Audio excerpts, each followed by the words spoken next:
Hello everyone, Scott Silverman Bell coming to you live from the North Shore of Oahu. It is December 2nd, 2014. We're talking about what it takes to be an exceptional closer. So we got the whole process going. We're in step number 4. So the first thing is to be on time and be on prepared, okay? Second thing is to go through the whole presentation. Third thing is to have a pain, a budget commitment. And the fourth thing is to let the buyer hold their pain. Now, all too often, salespeople want to let buyers off the hook and try to take their pain away without giving them a product to do it.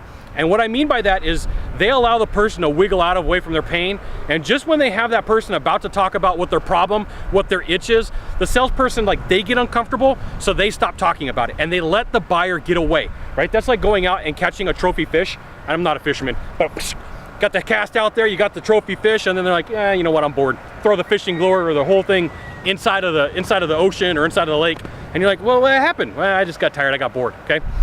So when the buyer has a problem or a pain, it is not your job to alleviate it without your product or service. And so what you're gonna have to do is you're gonna have to get that itch to have a problem, to have a pain. Now you're like, Scott, what does this have to do with closing? I'm like, it has everything to do with closing, come on. If you get to the end and you feel like you have to take a 2x4 and bonk somebody over the head with it and pretend you're a caveman, that's not a good thing, okay? Not a good thing. So deal with all the pain and all the problems and all the issues up front, and then you don't have to deal with them in the end, right? You do all the preparation, right? And then you just put the cake in the oven and then it bakes, and then you have the frosting ready, you put it on. Well, the frosting is like that last thing that's pretty easy to do. That should just be asking for the business. When you do everything up front the right way, it shouldn't be difficult at the end.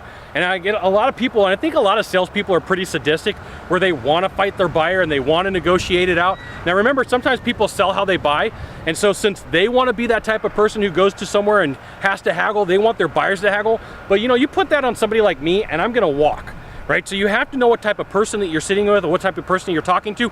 But here's the thing that you got to do. You got to let that buyer own their pain. You got to let them talk about it. You got to let it get it out. And if you're just like, you're letting them off the hook, you're losing sales. Now, if you could do a small favor for me in the box down below, leave a comment, question, or story, that'd be fantastic. To the right or to the left, there's a subscribe button. Subscribe. And then send it out to all your friends via StumbleUpon, Facebook, Twitter, Google+, because that's really cool. Scott Silverman Bell.